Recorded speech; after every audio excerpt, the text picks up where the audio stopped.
Bonjour à tous, bienvenue dans ce podcast Bourse Hebdo, la synthèse de la semaine écoulée et le programme de ce qui nous attend pour la semaine prochaine. La semaine qui s'achève aura été marquée par un rebond sur les taux, notamment les taux obligataires aux États-Unis. Une semaine donc qui est totalement à l'opposé de ce qu'on a vu la semaine dernière en termes de comportement sur les taux. On rappelle que la semaine dernière, c'était une semaine marquée par toute une série de publications aux États-Unis de chiffres macro inférieurs aux attentes, que ce soit les chiffres de l'emploi notamment, ou les chiffres d'activité, ISM Service par exemple, ce qui a provoqué une détente assez marquée des taux obligataires, même une détente très marquée, et un rebond tout aussi marqué, donc un 5-6% de hausse pour les marchés actions. Et bien cette semaine, on a vu quelque chose de différent. Si on prend par exemple le cas du taux 2 ans américain, pas du 10 ans mais du 2 ans, il était tombé la semaine dernière, il était passé en gros de 5,10, 5,15 à 4,8%. Et bien cette semaine, il est passé de 4,8% à nouveau à plus de 5% cette fin de semaine au moment où ce podcast est enregistré. Alors qu'est-ce qui génère ce rebond sur les taux ? Il y a plusieurs éléments. Un des plus importants, ça a été, c'est plusieurs éléments en fait. Il y a eu tout d'abord une adjudication du Trésor américain là, en cette fin de semaine qui ne s'est pas très bien passée. Le Trésor américain a placé, comme il le fait assez régulièrement, de la dette, alors parfois à court terme, parfois moyen terme, parfois à long terme. Là, ça concernait de la dette à 30 ans, donc des obligations à 30 ans. Et il s'avère que la demande, notamment en provenance d'investisseurs étrangers, a été un petit peu moins forte. Alors, on rapporte qu'il y a pu avoir en Chine notamment certains problèmes sur le desk qui était en charge d'acheter par exemple ces obligations américaines, que ça a pu provoquer cette perturbation, mais est-ce que c'est une explication plausible ou pas? Toujours est-il que ce n'est pas la première fois en tout cas ces derniers mois, ou ces dernières semaines en tout cas, qu'on observe des adjudications qui ne se passe pas forcément aussi bien que le Trésor américain peut parfois l'espérer. Et donc la question, c'est pas tellement de dire qu'il y a un problème sur la dette américaine parce qu'elle est moins recherchée. On a toujours, par exemple, sur l'adjudication qui a eu lieu, une demande qui est restée très forte. On a ce qu'on appelle un bid to cover, c'est-à-dire la quantité demandée par rapport à la quantité disponible d'obligations émises, qui est toujours nettement supérieure à 2 notamment. Donc, c'est pas tellement un problème de demande de manière absolue, on va dire. C'est que par rapport à des adjudications qui ont eu lieu précédemment, eh bien, on a une dégradation de la demande des investisseurs étrangers pour cette adjudication, et du coup, la dette a dû être en bonne partie absorbée par les acteurs plus locaux, par les banques notamment. Ce qui est, c'est assez régulièrement le cas, mais là c'est les ratios et le différentiel entre la part des investisseurs étrangers et celle notamment des banques qui a été assez différente des adjudications précédentes. Et donc, pourquoi ça pose un problème au marché? Pourquoi ça fait rebondir les taux de manière assez sensible? Ça fait rebondir le dollar, ça fait rebondir les taux et ça a fait baisser les marchés actions. On a vu la volatilité repartir un petit peu à la hausse là en cette fin de semaine, notamment après cette adjudication ratée, parce que toujours en toile de fond, il y a cette question de la dette américaine, de ce déficit budgétaire qui est clairement trop important aux États-Unis, que l'administration en place a du mal à faire baisser parce que différents plans d'envergure qui ont été mis en place, l'IRA notamment, l'Inflation Reduction Act, et toute une série de dépenses associées qui ont du mal pour l'instant à faire baisser le déficit. Et donc le marché peut s'interroger. Je pense qu'il n'y a pas d'inquiétude forcément très très importante à court terme pour autant, mais à chaque fois qu'on a une adjudication qui se passe un peu moins bien que ce qu'on pouvait espérer, eh bien on a ces réactions de marché où on voit les taux se retendre un petit peu et le marché action mal l'interpréter. Parce que ça soulève aussi peut-être des questions sur peut-être le début peut-être d'un manque de liquidité au moment où les banques centrales ajustent assez massivement leur politique monétaire, que la taille des bilans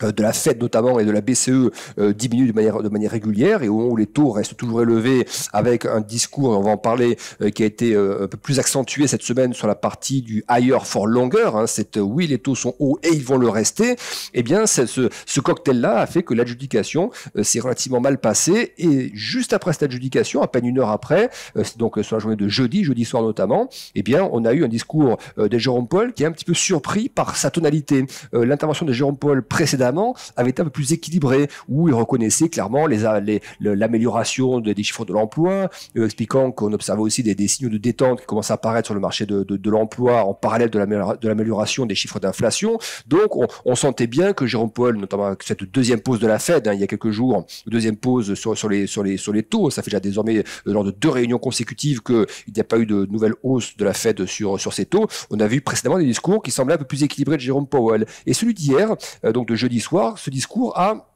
étonné par sa vigueur et sur le fait qu'on ait senti que Jérôme Powell voulait bien insister sur la question du higher for longer. En gros, il dit les membres de la Fed à ce stade ne sont pas encore confiants que la politique et que les taux sont sur des niveaux suffisamment élevés pour amener l'objectif d'inflation, pour amener l'inflation vers l'objectif. Donc, il englobe bien les membres du FOMC, pas seulement son avis personnel. Il explique que la Fed n'hésitera pas à relever encore les taux si nécessaire ou à durcir encore la politique monétaire si nécessaire et qu'il y a un long chemin à parcourir encore pour arriver vers la normalisation en fait de cette trajectoire des prix. Donc c'est clairement un discours qui était plus faucon qu'attendu, donc un peu plus dur qu'attendu, et donc on a vu les taux continuer de se tendre après cette intervention. Le dollar s'est un petit peu renforcé également et les marchés actions là ont corrigé. On a vu de la volatilité repartir un peu à la hausse. Alors cette volatilité elle n'est pas très élevée à ce stade. Au moment où j'enregistre le podcast, on est toujours aux alentours de 15 de volatilité. On rappelle que la volatilité, par exemple, juste avant les publications de la semaine dernière, tous ces chiffres macroéconomiques américains qui sont tombés en dessous du consensus, on avait avant cette série de chiffres la semaine dernière une volatilité sur le SP500, donc l'indice VIX qui est l'indice de volatilité du SP500. Cette volatilité était à 22. On est tombé après la semaine dernière donc aux alentours de 14, et là cette semaine, en fin de semaine, on remonte un petit peu aux alentours de 15 et un peu au-delà. Après justement, bien ces éléments qui ont retendu un petit peu les taux, et c'est d'autant plus à noter que dans le même laps de temps, on n'a pas de rebond des matières premières ou du pétrole. C'est même l'inverse. On a vu que cette semaine et tous ces derniers jours, donc, on a eu une baisse très marquée du pétrole malgré le contexte au Proche-Orient qui reste toujours très tendu. Et bien malgré ça, le pétrole est tombé sur des niveaux qu'on n'avait pas vus depuis fin juin, début juillet. Et ça, c'est aussi le signe probablement qu'une partie du marché, en tout cas qui traite sur les matières premières, commence peut-être aussi à s'inquiéter de la dureté des politiques monétaires. On voit les conséquences en zone euro avec un ralentissement qui est de plus en plus marqué. On le voit via les indices d'activité PMI, par exemple. On voit que la Chine a toujours du mal à envoyer des signaux de reprise convaincants, même si on a quand même l'impression que ça se dégrade plus trop. On n'a pas encore des signaux d'impulsion à la hausse, de reprise d'activité fort ou autre. Donc ça participe toujours à cette méfiance associée, notamment au durcissement monétaire qui est toujours en place en Europe et aux États-Unis. Et donc voilà, les matières premières, elles, sont plutôt réservées à la baisse, et notamment le pétrole qui a beaucoup baissé ces derniers jours,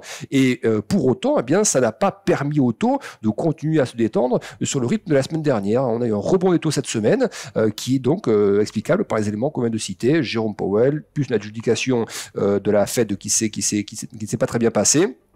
Et puis, on a également un discours de Christine Lagarde dans cette fin de semaine, une intervention donc qui semblait rebondir un peu sur les mêmes thèmes que sont employés par Jérôme Powell. Christine Lagarde, elle dit que il faut, en gros, plutôt que si les taux restent suffisamment longtemps sur des niveaux élevés, eh bien, ce seront les bonnes conditions pour là aussi revenir vers l'objectif d'inflation. Elle a toutefois ajouté que le terme suffisamment longtemps ne doit pas être pris comme un terme négligeable ou anodin. Suffisamment longtemps, donc là aussi, on voit bien qu'elle met le doigt sur la fameuse question du higher for longer.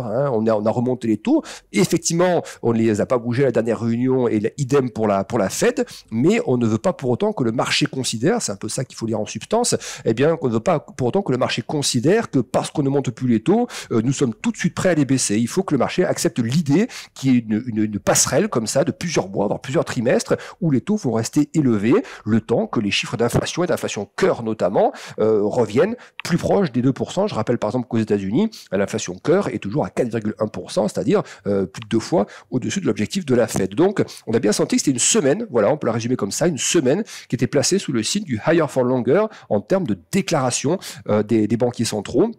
Et on voit bien que les banquiers centraux essaient de façonner du coup le comportement des marchés obligataires. Vu qu'ils ne veulent plus remonter les taux, les banquiers centraux, ça on l'a bien compris, eh bien, on l'a bien compris, en tout cas on les a vus faire, aux dernières réunions ils n'ont pas relevé les taux, eh bien leur objectif c'est de s'assurer que les conditions financières en parallèle ne se détendent pas trop vite. Parce que si les taux, c'est-à-dire les conditions financières donc se détendent trop fortement, eh bien ça ralentit le retour de l'inflation vers 2%, ça peut restimuler un peu l'économie, et ça c'est pas ce que souhaite la Fed aujourd'hui. Peut-être que la BCE aimerait peut-être un petit peu voir l'économie se stabiliser, mais la Fed est encore un peu embourbée dans des questions d'une économie américaine qui sauf en tout cas jusqu'aux quelques chiffres de la semaine dernière, affiché une résilience particulièrement surprenante.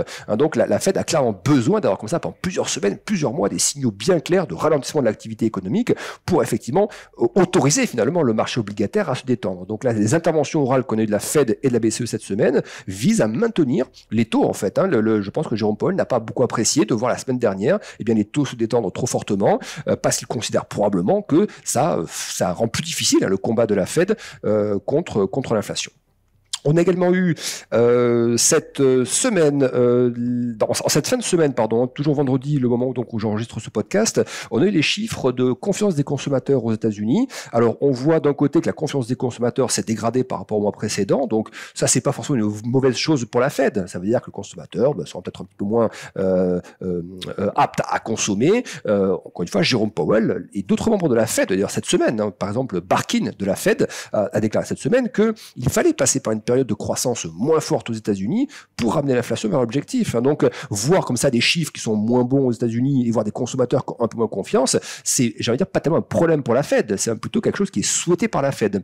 Mais le problème de ces chiffres de confiance des consommateurs aux États-Unis qu'on a eu en fin de semaine, c'est que d'un côté, vous avez des consommateurs dont la confiance diminue, donc ça peut être perçu plutôt positivement normalement par le marché, comme les chiffres qu'on a eu la semaine dernière, ils étaient moins bons, donc le marché les a pris positivement, en signe que la Fed pourrait peut-être un peu détendre les discours. Mais comme on a vu que les discours de la Fed qui ont suivi justement la semaine dernière ne sont pas plus souples et n'accompagnent pas finalement le sentiment de marché, eh bien vous voyez que les taux se sont redressés et les marchés actions ont un petit peu corrigé. Et dans cette publication de l'Université du Michigan qu'on a eu en fin de semaine, il y a une partie qui concerne les anticipations d'inflation à 12 mois des consommateurs américains. Il y a des anticipations à 12 mois et à 5 ans. Celle à 12 mois, c'est encore redressé. Et ça fait désormais 3 mois qu'on a un redressement assez marqué des anticipations d'inflation de la part du consommateur américain. En gros, il est sondé, le consommateur américain. On lui demande, voilà, comment voyez-vous l'évolution des prix dans les 12 mois qui viennent et puis à plus long terme. Et bien là, depuis plus de 2 mois maintenant, le consommateur américain, dans ses sondages, craint que les prix ne réaccélèrent en fait. Et ça, c'est un problème pour la Fed parce que Jérôme Powell répète régulièrement dans les réunions et ailleurs que il faut que les anticipations d'inflation restent bien ancrées. Alors, c'est pas parce qu'elles rebondissent depuis 2 mois qu'elles ne sont plus ancrées, mais c'est un mouvement qui ne va pas dans le sens souhaité par Jérôme Powell. Lui, il veut que les consommateurs soient convaincus que l'action menée par la Fed, que les actions menées par la Fed vont ramener l'inflation vers 2%. Donc, vous voyez, ce genre de rebond des anticipations d'inflation, eh bien, ça conforte un petit peu Jérôme Powell dans l'idée qu'il a bien fait de parler comme ça sur un ton un peu plus faucon parce que finalement certains acteurs économiques dont les consommateurs, les ménages, eh bien eux ne sont pas complètement convaincus à ce stade, en tout cas ils le sont un peu moins depuis 2 mois, que la Fed va ramener l'inflation rapidement vers les 2%. Autre élément de cette semaine, après on passera au programme pour la semaine prochaine, ce sont des chiffres concernant la Chine. Alors on le disait, donc la Chine, les chiffres sont assez mitigés depuis quelques temps, ça c'est le moins qu'on puisse dire, mais on a quand même noté une petite stabilisation. On a parlé des PMI manufacturiers qui étaient un petit peu redressés. Alors les dernières publications étaient un tout petit peu moins bonnes, mais rien de très catastrophique parce qu'on est toujours un peu au-dessus, un peu en dessous de 50, c'est-à-dire limite dans la zone d'expansion et contraction, mais c'est pas une zone qui est comment dire, trop négative non plus, c'est une zone assez neutre actuellement. Simplement, on a eu quand même des chiffres sur la balance commerciale où les exportations ont envoyé là aussi des signaux, et c'est ça probablement que les matières premières, notamment le pétrole, a sanctionné. C'est des chiffres d'exportation de la Chine qui étaient 2 fois plus faibles. On attendait déjà, le consensus attendait déjà un repli de plus de 3% des exportations. Là, on a eu 6,4% de repli des exportations, donc quasiment le double. Plus du double même du consensus, et ça c'est pas terrible parce que, et on voit que le pétrole s'est replié aussi après ça, parce que voilà, ça dépeint toujours une économie mondiale qui ralentit en fait, et qui risque de ralentir un peu plus encore dans les mois à venir.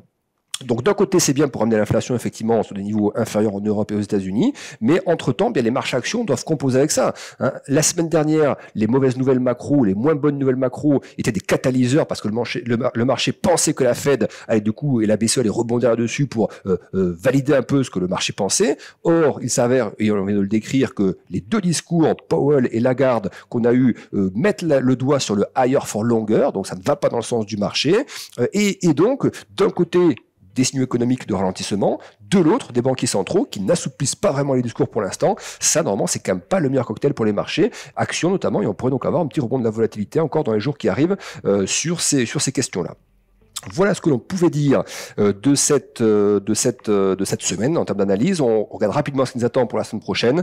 Donc lundi, on reparle de la Chine avec la publication des chiffres, des nouveaux prêts en Chine. Ça, c'est important. Tout ce qui est nouveaux prêts, masse monétaire, etc.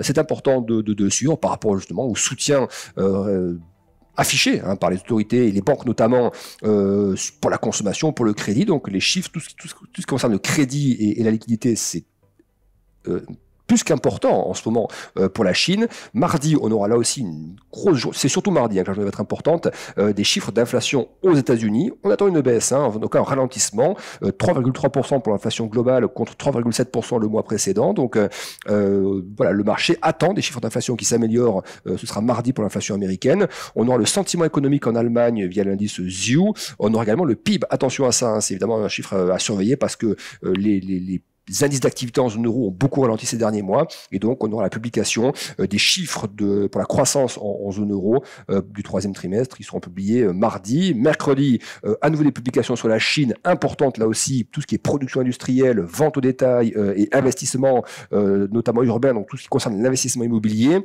Ça va être à suivre donc dans la nuit de mardi à mercredi. On aura mercredi l'inflation au Royaume-Uni. Un peu plus tard, on aura les prix à la production aux États-Unis. Jeudi, une journée marquée par pas mal de statistiques américaines, là aussi un indice d'activité manufacturière, le Philly Fed Index, la production industrielle américaine également, et puis le rendez-vous hebdomadaire, les inscriptions hebdomadaires au chômage aux États-Unis, là aussi qui permettent de mesurer la détente et la vitesse de détente du marché de l'emploi, une détente qui est donc souhaitée par la Fed, là aussi pour limiter les pressions inflationnistes via les salaires notamment. On finira la semaine prochaine donc avec les ventes au détail, ce sera vendredi, les ventes au détail au Royaume-Uni, donc intéressant de voir aussi par rapport aux questions d'inflation et de positionnement donc de la Banque d'Angleterre, quel est l'état d'esprit des consommateurs au Royaume-Uni. On aura un discours également, une intervention de Christine Lagarde attendue en fin de semaine, donc vendredi. Et puis dans l'après-midi, nous aurons des chiffres américains, permis de construire et mise en chantier. Voilà pour ce podcast Bourse Hebdo. Je vous retrouve la semaine prochaine pour un nouveau podcast. Excellent week-end. Au revoir.